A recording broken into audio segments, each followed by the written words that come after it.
So one of the methods we use in the lab is the Rodent virtual reality system, which you can consider as video games for mice.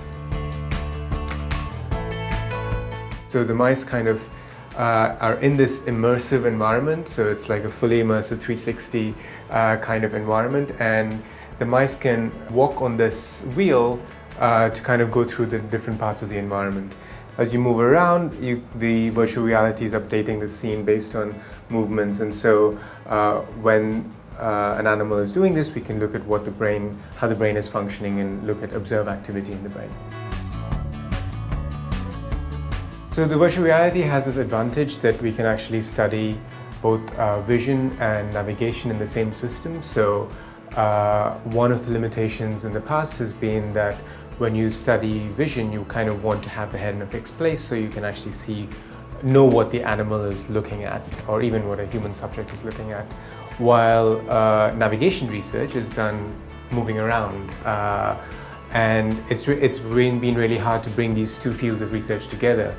Virtual reality has this unique advantage that you can actually bring them together, so we can have the animal in a fixed position, so we know what we're presenting to their eyes while they're actually actively exploring an environment. So what I'm trying to study is to try and understand how vision is used for navigation, how we take information from the visual images that we see into understanding where we are in the environment. And so that's what virtual reality helps us do. But obviously it's not real, it's virtual. So that's we are studying a simulation of reality rather than the real environment. But it does have advantages. The reason we're using it is we can have control systems where we know exactly what the animal is looking at.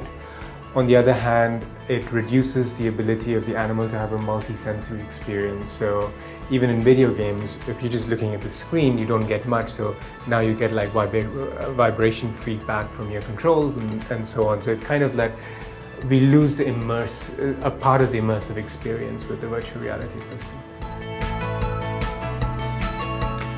A discussion in a pub where people usually take two sides to, that is a mouse playing a video game, or have you fooled it to think that it's in this virtual reality environment?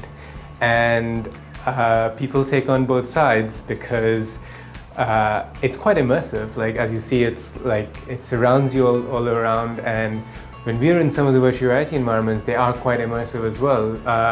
So we think we fool the mice, but I'm not so sure, because they're pretty smart themselves, and I think they're playing us rather than the other way around.